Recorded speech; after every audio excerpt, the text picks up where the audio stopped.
This is an audiofic recording of Gone to Feed the Roses, Elegant and Curled, written by Hit Like Hammers and read by Talking to Myself. Chapter 2.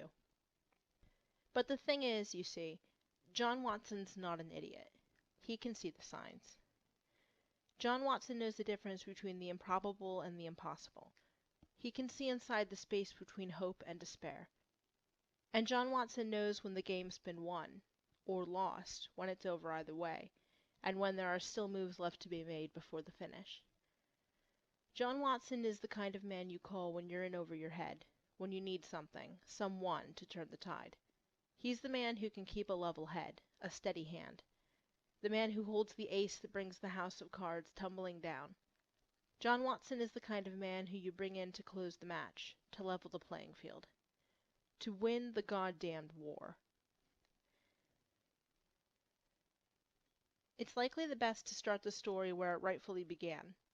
John Watson doesn't much like making assumptions, doesn't appreciate it being taken for granted that everybody's on the same page, that everyone understands, and sees the truth buried in among the trifle and the fluff.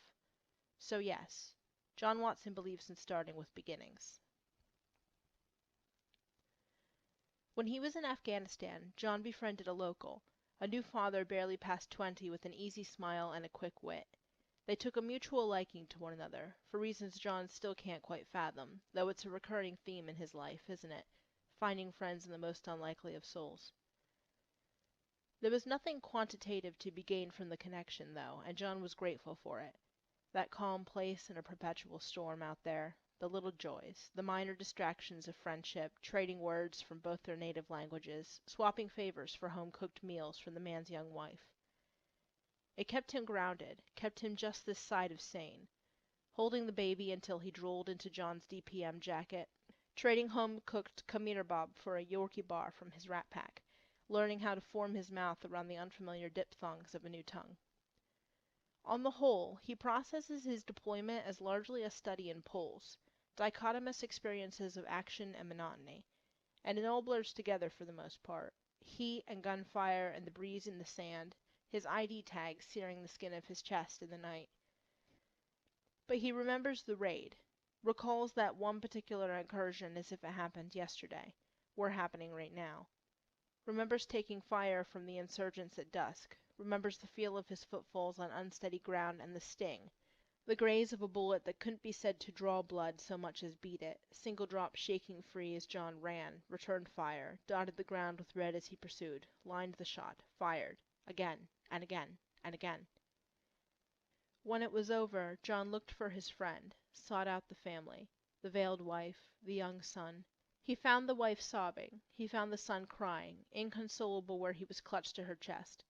And John remembers the pull, the clench in his gut when he saw that blank stare, the pale skin, blood-soaked hair clumped at the temple, caked in dirt. John remembers when he realized the simple truth. He'd never learned the man's name. But that's the way it goes, isn't it? Men die, widows are made, and the war goes on. John never expected anything less. What John doesn't quite expect is to be taken captive 10 days later. He's not entirely sure if they even want information from him, if they're planning to interrogate him, or if they're just putting him through hell for their own twisted amusement. He gets beaten, bloodied. He's got too many bruises, broken bones to match. The lacerations are getting infected, and he's rancid with his own dried vomit down the front of what's left, what's not been torn or taken of his uniform. He cries out when he can. His throat gets raw quick, and he's feverish, delusional maybe. They stick him in solitude when he gets bad enough, when he causes enough trouble. Sensory deprivation's actually almost a relief with the way his body's shaking, the way the marrow in his bones is drying up and rattling, the haze over his temples a frost that makes any light scatter, psychedelic and confused. He's a right mess, and he's only just close enough to consciousness to recognize that fact. His pulse is weak and erratic, that vital muscle trembling at awkward intervals in rhythms he can't follow through the fog. And he's lost blood. It's the desert, and he's freezing, and John knows what's coming. He's not a fool. So when he sees the light flood his universe, take control and drive pins through the soft spots in his skull, he's sure that it's an illusion, a hallucination. He recognizes the silhouette that cuts through his failing vision as it approaches, seen as if through broken glass. It's his friend, the man he'd seen dead at his wife's feet, who'd left his crying son. A vision, resurrected. Impossible. It's getting hard now, really fucking difficult. It's getting hard to breathe. They've traded words, phrases, but even if he possessed his full mental faculties, John wouldn't have been able to grasp the terms, the soft mutterings that the ghost before him utters. He wouldn't understand the meaning behind the whispers, soft and careful as the man kneels, takes John's pulse beneath the jaw. Almost, not quite, close enough to how John had shown him months ago, and draws him up, smooths his hair away from his face and stares, searching in John's eyes for something, and John cannot focus, can't think, but the spectre sees enough, it seems. He draws back, reaches behind him, fishes for something, and John exhales with some effort. The end's getting close, he's sure of it. It has to be close now. He's losing grip. He can't keep hold. His friend, his own personal phantom. John sees his motions in fractured bits, speckled in with bouts of blackness. He sees the apparition dripping the tip of his index finger into a jar, something clear coating his skin, vaguely iridescent. He leans over and grasps John's chin, urges John's lips open and slides his finger, forces the liquid onto the tip of John's tongue, down against his bottom gums, across the backs of his teeth once his jaw unclenches and gives up, opens for this small gift, this first drink in days, almost non-existent and yet perfect, bitter and smooth and unthinkably cold, like nitrogen and dead hearts of stars. Ka istra walere, his friend says softly. John doesn't know what those words mean, but he remembers them, smiles and the scent of boiling water and spice. He runs his tongue across his lips, traces the contours of his own mouth and swallows, pants openly like it took all the effort in the world to manage just that, and fuck all but it nearly did. He's slipping. Duh. John makes the movement, shapes the words, but there aren't any sounds. His throat is on fire, his vocal cords stiff and tight, already surrendered, and he tries, and his eyes slip closed, forfeit. He moves his lips and hopes it's just that his hearing's abandoned him for the moment, that the words still come when they're meaningless, when it doesn't matter at all. Dada, shide. Duramal, comes the answer from the silence, the sluice of his own blood forcing its way, stubborn through drying veins, and John knows that word, the way it bursts forth from the ether like a supernova. Medicine. John wonders what kind of medicine could help him now, here in this cave. John wonders what kind of medicine could sound so sad in his straining ears. John knows the kind of medicine he's hoping for, the kind he's been praying to an absent God to receive for days now, for weeks. John begins to shake in earnest, and he can't stop it. He coughs, his lungs rebelling and contorting, skin from the inside, the tissue flaking off and searing, acid in his chest. Karar, Karar, comes the voice, the hands on his body easing him, restraining him, keeping him close to the ground, but John's losing feeling, losing himself. Everything is distant, and he watches from afar until the watching, the seeing is lost irretrievably, and he can't even mind it, can't even regret. The sound of his heartbeat in his ears is deafening, maddening, and there's something wrong with the rhythm, the cadence. More wrong than it's been yet, and he knows this, but not why. His mind's too hazy, his neurons firing languidly at best. In the end, in the heart-wrenching end, there's neither darkness nor silence. In the end, there's no fade into nothingness that ushers him out. There's an explosion. There's fire in his chest and a shout in no voice or language he's ever known. Something elemental, a cry from the universe that rattles in his limbs before he goes limp, that lets his heart shake out the last of its fears before it lies dormant, relieved. It's all that, and then static. Sameness. Nothing. The eye and the end of the storm. John can't bring himself to mind. In stringing the clues together and following the scent, John finds that the real truth of the matter is that most people are very easily bought. There's an unintelligible map on the wall that, when read, points south, and only John can read it. So he goes north. steals away and finds himself an old country coroner who looks about ready to drop on his own examination table, if John's being honest. He doesn't offer much by way of details, mostly just issues instructions, gives orders with the authority of his rank and the soft, persuasive edges he's honed for years at sickbeds, the kind that make people want to follow through. He gives an address, a time, 4 hours off, asks for the body to be found and retrieved, to be left alone in the morgue and kept safe. He asks for the death certificate to be signed per usual, records of a cremation that will not take place to be filed, and no questions to be answered after the fact, should any curious bystanders start poking around. John slides more money across the table than he makes in a month and swallows hard, stands firm, and waits for his heart to stop jackhammering at his ribs, because no matter how sure he is, no matter how much faith he still has in that God-forsaken bastard Sherlock Holmes, this is madness. This is unconscionable and indefensible and just plain absurd. This is invading Afghanistan and running after unwitting Angelinos and dodging the Met and shooting subpar cabbies and giggling at crime scenes and Semtex and hallucinations and sugar tea hounds and breadcrumbs and this is by far the most sane thing John's ever done. The coroner looks him over and shrugs, takes his payments and slips it into his breast pocket, lets the seams of his threadbare shirt strain at his chest with the banknotes, and John nods. He doesn't trust the man, doesn't exactly distrust him either.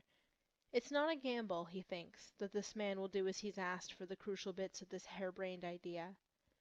John's fairly confident he'll be pronounced dead and on his way to the continent within 12 hours, if he's lucky, and fairly confident is actually a fairly good place to be for him these days. It's afterwards that he fears for, but after isn't quite so important, really. John just needs enough time to disappear. Needs to make it hard enough to figure his plan and follow the leads. Difficult enough for even Mycroft to deduce through whichever means he's deployed to keep tabs on John these days. John just needs enough time to get away, to get to the only place that the clues point toward, the only place that feels right in his gut in the center of his chest. The place that pulls and makes him think that maybe, because Sherlock spoke the language sometimes, muttered to himself, to slides beneath his microscope or his rosin as he primed his bow. And John remembers the timbre of that voice, lets it send a shiver up his spine for the barest instant before he nods, and leaves, and knows that it won't matter as long as he can get away, because once it's done, once he's gone, once he's found what he's looking for and set things to rights, he'll figure out the rest as he goes. They'll figure out the rest, like they always did.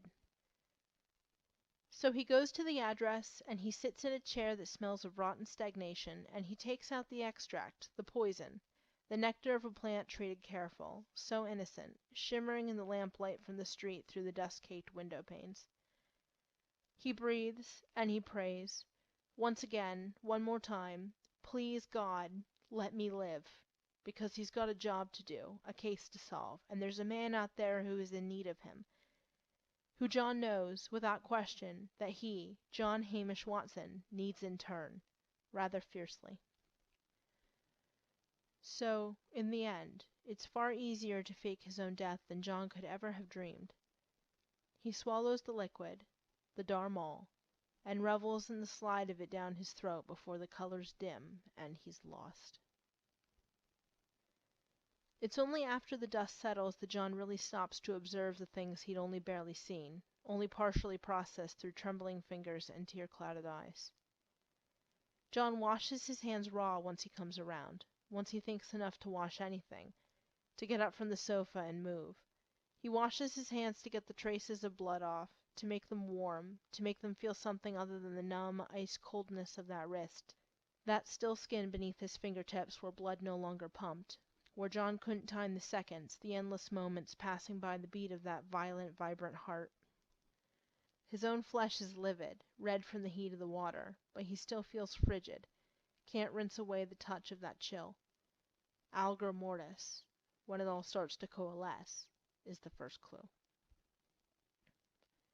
After he confronts the elder Holmes, After he relieves some of the building pressure in his chest and allows himself that small, transient space to start parsing what it is he truly thinks about the man, about this amalgam of global power and shadow governance personified and balanced on a Brawley. Once the ether starts to clear and there's an identifiable aim to the task of breathing once again, John makes a point of popping into the Diogenes Club at least twice a week. The absurdity of the tradition is a refuge for him now. 221B is quiet because it's bereft, because there's been loss, but this place is quiet by choice.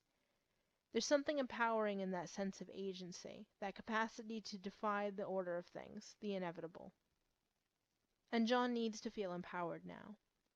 He needs to know that what he holds in his hands and turns over in his mind aren't just the last gasps of a desperate soul, inconsequential scraps that he's betting the last of his sanity on. He needs to know that it's more than wishful thinking when his heart beats harder, shows more life than he's seen in weeks when he sets the pieces side by side and they come together, almost magnetic. He needs to know this, all these not random bits. He needs to know that they're parts of a whole, the only whole that seems to matter anymore. But that's not the only reason he stops in. Mycroft really only nods at him in passing, like he's not at all surprised to see him, but then Mycroft rarely seems surprised at anything. John wonders if he suspects, if he approves, or if he's just that unflappable, just that keen on tracking John's footpaths through the CCTV feeds. Not that John can really judge anymore, because Mycroft's not the only one watching, the only one gathering data from the sidelines. John's picked up a trick or two for the brothers Holmes, as it so happens, and he's a crack shot if the RAMC ever spat one out. His eyes are sharp as daggers, unveiling. And those lethal dagger eyes of his, they tend to focus, surreptitiously, on the typeface emblazoned on the papers Mycroft unfolds to the center, to a few pages aft. Never the first pages, always the back. And it's not just the Post, see, or even the Times. Mycroft reads more than just the London papers. But it's not merely a spattering of foreign press either, not just a random survey, not just Cordoban publications or Belarusian business weeklies. They're from everywhere, nowhere. They're in languages John's never seen before, that don't even look legible now and again. They're minutiae, they're wildly significant. Belarus, England, Argentina, then Talosanmat, Finnish, and Newsday from Zimbabwe, the Georgian Rezonansi, Shabab Yemeni. It's part whim, part intuition, and partly a maddening, untenable belief that the universe adds up in the end, sometimes, a faith that he can't seem to kill. It's all of these things and none of them and more that lead him to look more closely at the papers, the stacks that land on the doorstep every morning, and start recognizing lines, logos, to start matching images behind his eyes to print in black and white, and start looking for something more instrumental than simple crimes, more earth-shattering than mere illegality.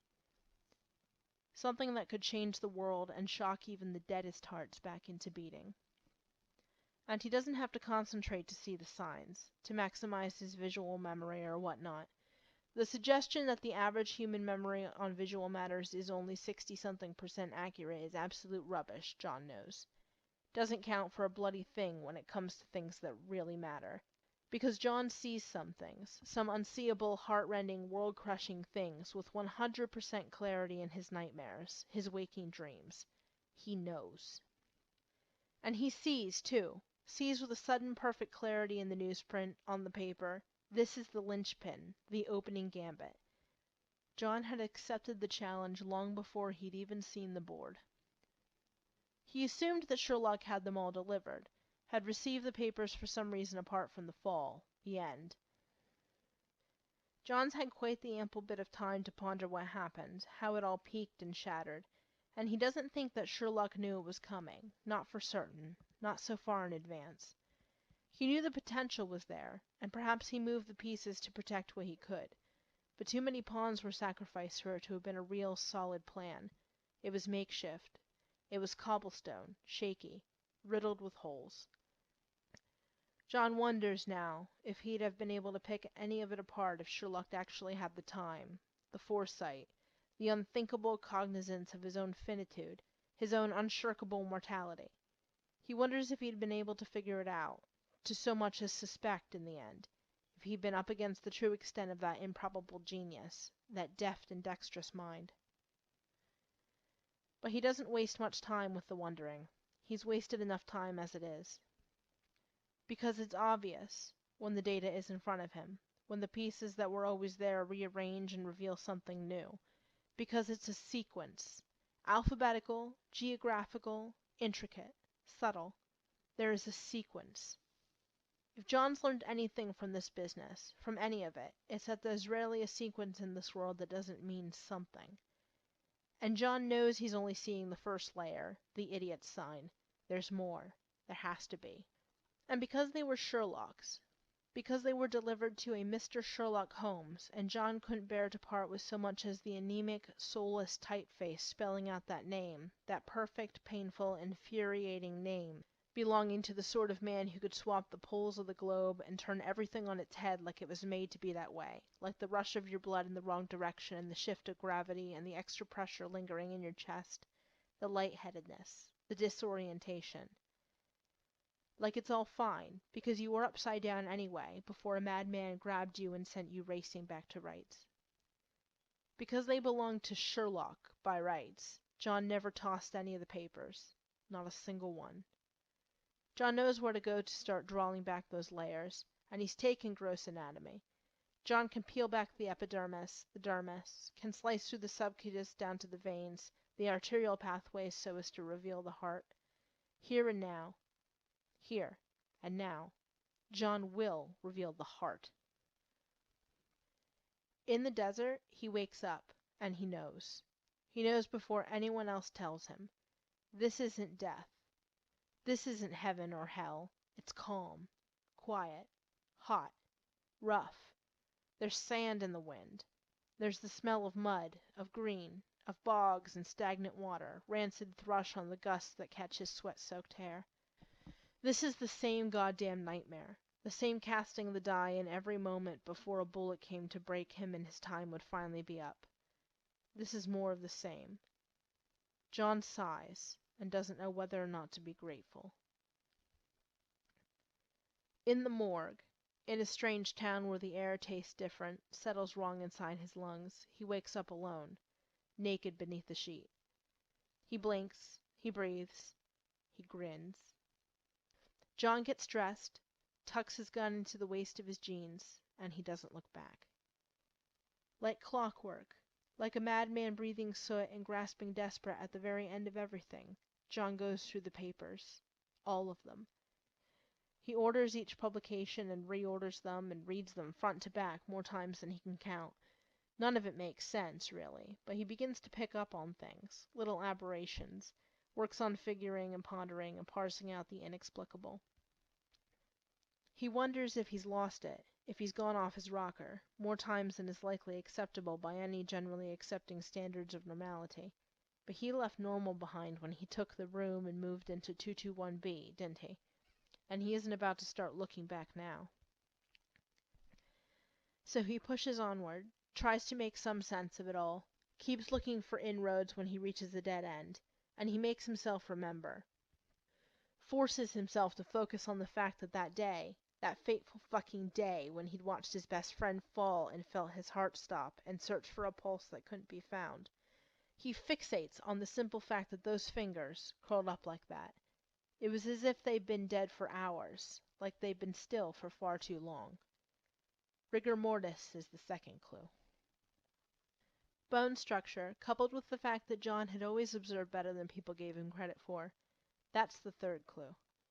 Because John did observe, and he observed Sherlock better than any being in the whole sodding cosmos, living or dead, or a bit of both even, if there's a need to get technical.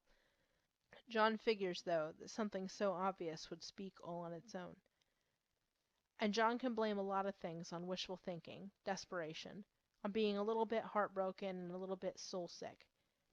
He can maybe blame the coolness, the stiffness on shock. But there's an angle. There's a way that light plays off of those goddamn cheekbones that John would know anywhere. A way that liquid, regardless of its viscosity, traces the planes of that face. Raindrops and water from showers, mild corrosives from experiments gone awry, falsified tears to coerce witnesses and suspects alike, and the blood on that face spilled in all the wrong ways. Those cheekbones weren't Sherlock's, and John would fucking know. John doesn't remember much of being shot, to be honest. He'll throw vague recollections out to the doctors, to the therapists who try to tell him how he's feeling and what he's fit to do. But the God's honest truth is that the impact, the injury, the process of being invalided home and deemed obsolete, is mostly a blur.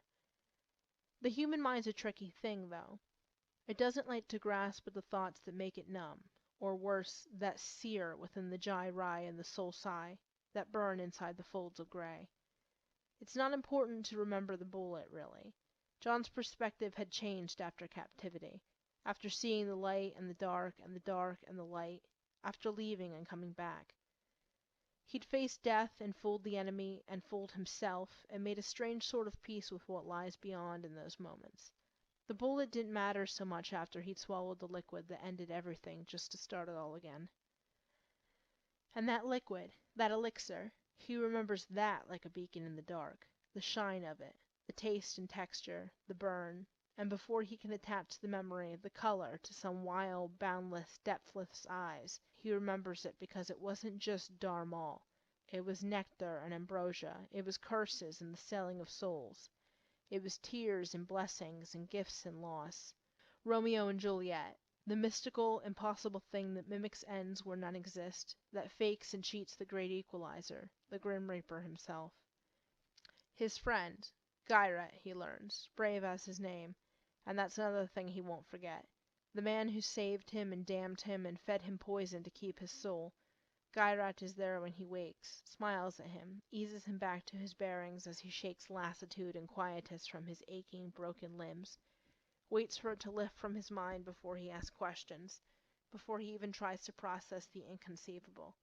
But Gairat is patient, lets John prod at him a bit, lets John try to puzzle out his existence despite John's memories of Gairat's corpse. He shows John the shoots, the leaves of the plant that the extract comes from, that iridescent solution, native to this place alone and hidden, feared and revered. It's a secret passed down bloodlines and kept in the shadows of trees, in the hollows of the mountains themselves, writ in the rock where the roots take hold, where they thrive in the dark. He hears the stories, myths of miracles, accidents of early medicine and tribal pharmacology, tales of resurrection and deceit and the thwarting of enemies, the close calls and of living to fight another day by feigning demise. He learns how death can be a matter of perspective, sometimes, a matter of one moment to the next, and that if a head is pressed to the chest in silence, a shrewd ear can parse the difference, but no other. A ruthless, incredible magic trick, if John ever saw one. It's Sherlock's words that rekindle the memory, and really, once he coaxes meaning from each of the clues, once the truth emerges from the pieces and the parts, John doesn't have to ponder the hows, only the whens and the wheres. He doesn't quite understand the chemistry of it, and perhaps it's reckless, as a physician, as a responsible human being, maybe, to risk it all to chance, to take the plunge and trust in the unknown things of this world, the mysteries in the night, but John doesn't care. He knows the truth, has known forever now, and he can't believe he'd forgotten, let his mind go numb for so long with needless, endless, leaden, loving grief. Because John knows that it's not impossible to cheat death. And once you've ruled out the impossible, whatever remains, however improbable, must be true. Must be. And it wasn't just the trauma, or the impact, or the light. The cheekbones wearing red weren't sharp enough. The color of those sightless eyes didn't match quite right. The feel of him was far too stiff. The body was much too cold. So John doesn't waste time, doesn't spend much energy thinking on the how once he's made up his mind to believe. The when takes too long for his comfort, too long for his sanity and the tightness between his ribs, and the when is simply as far away as he can get. He makes his plan and takes his leave and sends the devil his regards in the doing. The why of it all, of course, was never in doubt to begin with. The train affords him more anonymity than flying would, these days especially. He books a seat on the first Eurostar out of St. Pancras, and he feels guilty for pickpocketing the coroner, for using the old man's bank card for the ticket, but there are worse things he could have done. Worse things he has done, to be sure, that he may yet do when he gets to where he's going. When he finds the part of himself that's been missing for far too long and slips it back into place. Once he sees how well it fits, how worn it's become while it was away. There are worse things he'll do if he's not whole upon returning. Much worse. He slipped an extra 50 quid into the man's desk drawer before he left, either way. He hopes that'll do. The chair he's in is uncomfortable, and the food he buys is unsatisfying, as train meals always are. It settles like ice, like lead in his stomach, so he doesn't finish it. Can only stare out the window at the darkness as they pass beneath the channel, thinking of possibilities and desperation, and what if he's wrong, and what if there's nothing, and what if Sherlock's really buried where his grave hits the ground, and what of all the words he hasn't said, hasn't owned amidst the few that he's been able to grind out to that burnished headstone? What of the unthinkable, the probable, the believable, and the rational, and Jesus, he can't. John thinks of words, the last words, their last words, said face to face or over a phone line, and the syllables taste sour on John's tongue either way. Fuck, but John can't be wrong. Because yes, friends protect people. But love really is the most vicious of all motivators. It does more than just protect. Love consumes. Love obscures. Love opens doors and lifts curtains and lets in the light so you can see. Love drives and grips and won't let go. Love will strangle you, throttle you, cut off the circulation and close off all the air if you don't keep watch, if you don't recognize the power that it holds. Love will kill, even its own self, in order to save the beloved. Love takes all prisoners, love levels all barriers, love ravages walls and hearts and souls alike. Love doesn't just protect, it turns out. Love does something else entirely. The only trace John leaves when he departs is the shape of his cheek, damp against the glass of the window at his seat.